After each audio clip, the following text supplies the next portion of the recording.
Hello and welcome to our English News Bulletin broadcast to you from Canal, Algérie. First, to the headlines. The President of the Republic, Abdelmajid Tebboune, receives the President of the International Federation of the Red Cross and the Red Crescent Societies, Francisco Roca, who is on a working visit to Algeria.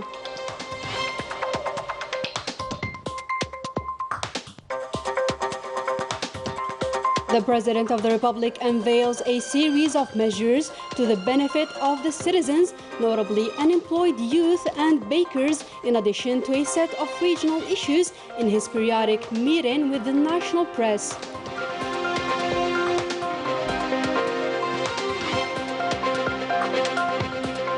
The President of the Republic appoints for a 6-year term members of the Council of the Nation or Upper House of Parliament.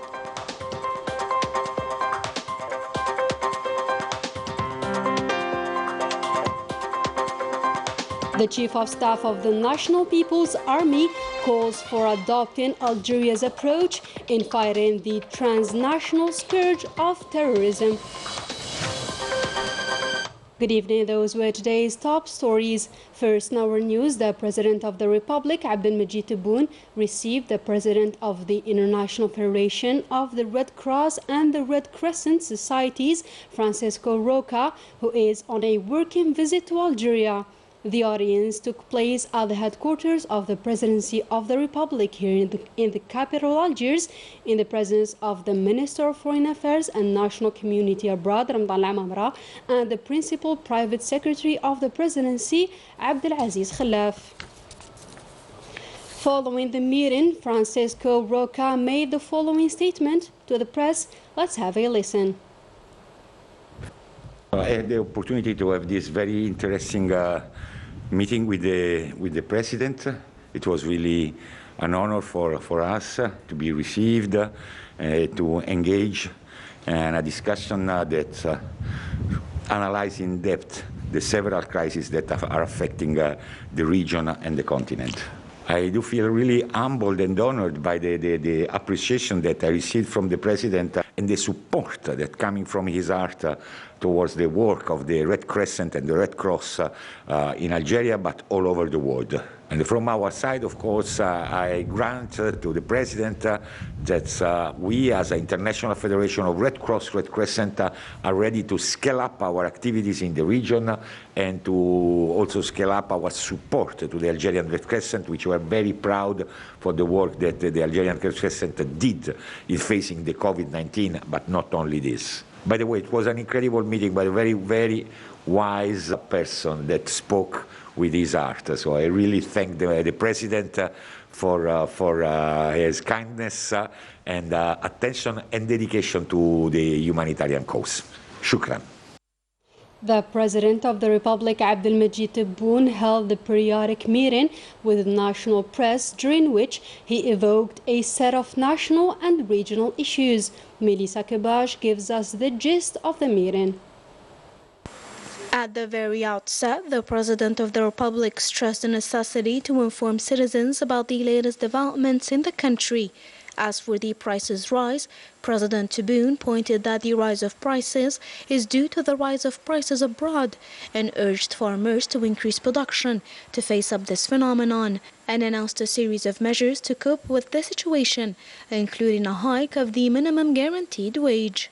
Concerning the unemployment allowance, it be operational starting from March.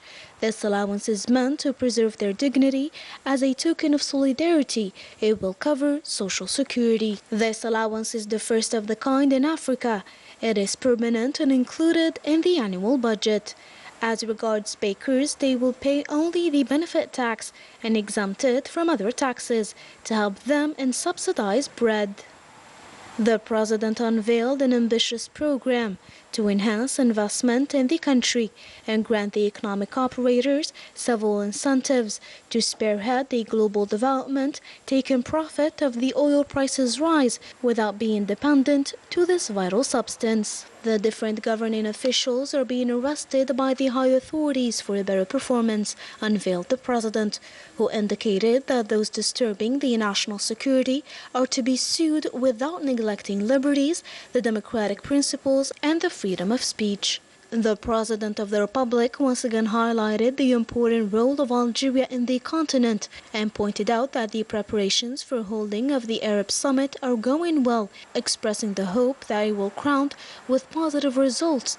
It will be held in the fourth term of the year, coinciding with a national event. The President concluded his meeting by stressing the need to convey the real message to citizens, calling them to close ranks for the benefit of our country and dire need to the efforts of all citizens. In accordance with Article 121, Paragraph 122, Paragraphs 2 and 3 of the Constitution, the President of the Republic, Abdelmajid Tebboune, appointed and for a 6-year term the following members of the Council of the Nation: Hamza Al-Sid Al-Sheikh, Al-Walid Al-Agoun, Mohamed Reda Ousahla, Qaddour Barraj'a, Leila Brahimi, Rabah Baghali, Abdelhaq Ben Boulaid, Ben Ali Ben Zaghou, Noordin Ben Qurtubi, Jamila Boubasha, Ahmed Bouzian, Faisal Bousdraya, Ghazi Jabri, Habib Douagi, Muqran Rizqi, Hamza Shushan, Azzuddin Abdelmajid, Mohamed Amroun, Bakri Ghouma, Saleh Lawir, Abdullah Misk, Azzouz Nasri, Isa Naili, Najia Wajdi Damarji, Dahu Wild Qabliya, Hassan Yunus. Moving on to the Arab Parliamentary Cooperation and following his participation in the 32nd Conference of the Arab Parliaments and Assemblies, the Speaker of the National People's Assembly, Ibrahim Boughali, met with the President of the Arab Parliament, Adel bin Abdurrahman Al-Assoumi, and the Deputy Speaker of the Egyptian Parliament, Mohammed Abu Al-Ainain. The Chief of Staff of the National People's Army, Lieutenant General Saeed Chingriha, received at the headquarters of the National People's Army General Antonio Edigio de Sousa Santo, Chief of Staff of the Angolan Armed Forces, who is on an official visit to Algeria from the 14th to the 17th of the current month at the head of an important military delegation. Ines Killo. The welcoming ceremony started with the salute of the national emblem and the presentation of military honors to the host by elements from the different forces of the National People's Army. The meeting was attended by the Secretary General of the Ministry of National Defense, commanders of the forces and the National Gendarmerie, the heads of departments and central directors of National Defense Ministry, and the High Command of the National People's Army, as well as members of the Angolan delegation.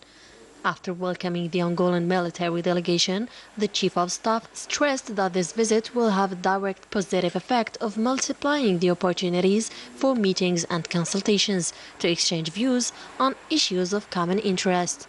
The Lieutenant General stressed that Algeria has always contributed to raising the international community's awareness of transitional nature of the scourge of terrorism and its dangers, based on its long and rich experience in this field.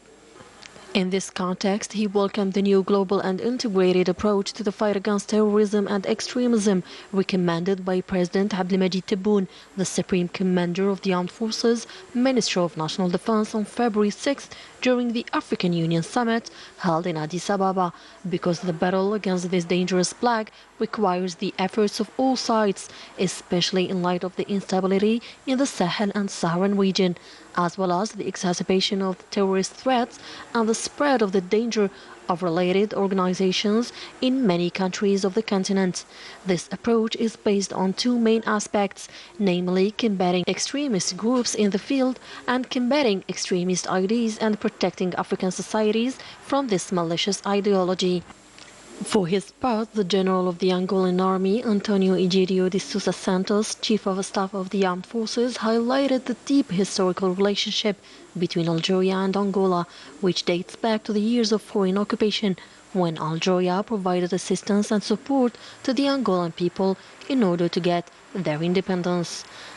At the end of the meeting, there was an exchange of symbolic gifts between the two parties and the signing of the Golden Book of the National People's Army Staff by the Chief of Staff of the Angolan Armed Forces.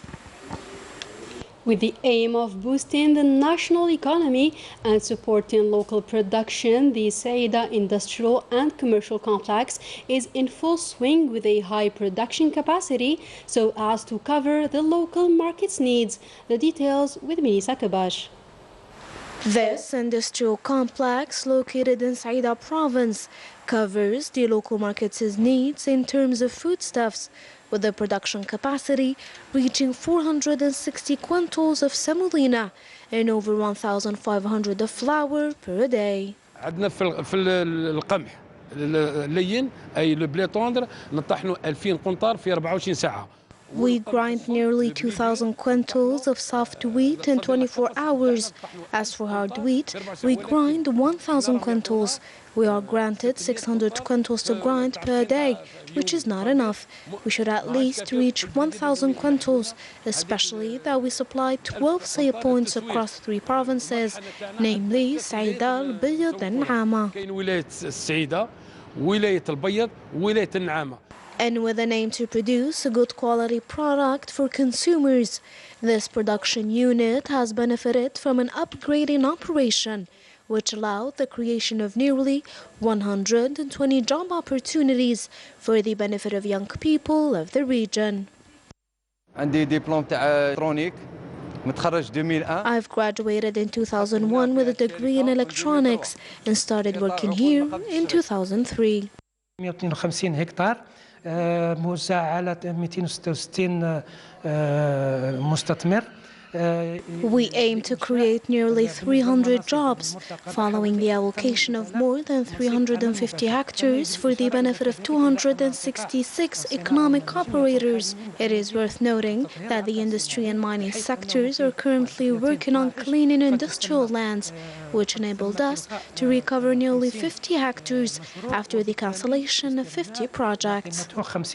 This factory aims to expand its activities and increase its production capacity so as to meet the need of the national market. The prices of numerous foodstuffs have significantly dropped, and that following the President of the Republic's decision concerning the freeze of the taxes on foodstuffs. Melissa Kabash has more details. Following the decision taken by the President of the Republic concerning the freeze of taxes on certain foodstuffs, particularly pasta, 50% of the prices have been reduced, a news warmly welcomed in households. A friend of mine bought pasta with only 40 dinars.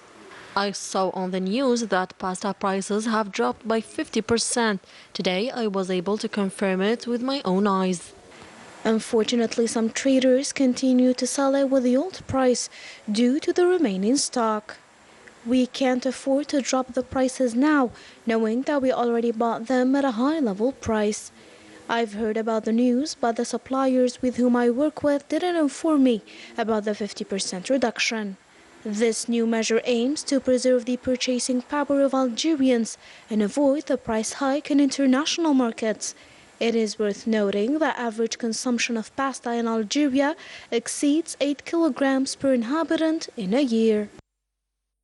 According to the Health Ministry, 405 new confirmed cases of coronavirus, 318 recoveries, and 9 deaths have been recorded over the past 24 hours in Algeria. 75 years ago, this special organization was born. This parliamentary body of the Algerian People's Party movement was a key revolutionary instrument of the struggle for independence from the French colonial yoke. This was also the theme of a conference held in the presence of the Minister of Mujahideen, or war veterans, and the Minister of Post and Telecommunications. On this occasion, a new postage stamp bearing the photo of martyr Mohammed Belouzdad was launched, in addition to the signing of an agreement with the National Studies and Research Center on the national movement and the November 1st revolution. A depollution vessel built locally by the national ship repair company Canal, belonging to the Algerian Group of Maritime Transport, was delivered at the port of Algiers. This was during a ceremony chaired by the Minister of Transport, Issa Bakay, who said that this vessel will be deployed at the level of the different commercial and fishing ports. He added that Algeria used to import this type of vessels from abroad with prices exceeding the local manufacturing cost. The National Radio launched a digital platform dedicated to journalistic terminology in Amazigh language. This initiative represents an added value for the sector, according to the Communication Minister, Mohamed Bouslimani, who supervised the operation in the presence of C. El Hashmi Assad, Secretary General of the High Commission for Amazighiti. Moving on to international news, more precisely to Western Sahara, where the military operations continue along the Wall of Shame. Units of the Sahrawi Liberation Army carried out new attacks against positions of the Moroccan occupation soldiers in Al Hawza and Al Mahbis sectors. A few months before the Mediterranean Games in Oran province, we invite you to take a trip to one of the most emblematic districts, Wahran al-Bahia, the one that has been nicknamed since a very long time the Pearl of the Mediterranean. Ines Killo. A few months before the official launch of the Mediterranean Games in Oran province, we went for a little walk in this city, crossroads of world cultures, and it started with a trip in the flagship district of Silhouari, landmark of any foreigner who wants to discover Wahran al-Bahia, the country of ancient civilizations. To discover this old quarter, we want to meet Mukhtar, son of this Mediterranean Kasbah. Welcome to Oran, a Mediterranean city. I propose you to discover it with a Mediterranean look. Most of the mosques in the province were built after 1792, and among these buildings, Jama Hassan Basha built in 1796. Oran has always been known as the Pearl of the Mediterranean and will remain so. As we wander its streets and alleys where the millennial history of Wahran is inscribed, we came across the members of Santé Sidi El Houari Association, a collective cultural guide of the old district of Sidi El Houari. The main objective of the creation of our association was the rehabilitation and restoration of this historical monument. Subsequently, we also developed a program of activities to achieve this objective through the promotion of this historical and cultural heritage. We work a lot with children, young people and adults to make them aware of the importance of protecting and conserving material heritage such as architecture and immaterial heritage such as traditional dress, culinary arts and music. It was a wonderful encounter on a beautiful journey through the labyrinth of the history of Sidi El Houari, the heart of Wahran al-Bahia. We will meet again in June in Oran province, the host city of the 2022 Mediterranean Games. That was it for our today's news. Thank you for joining us.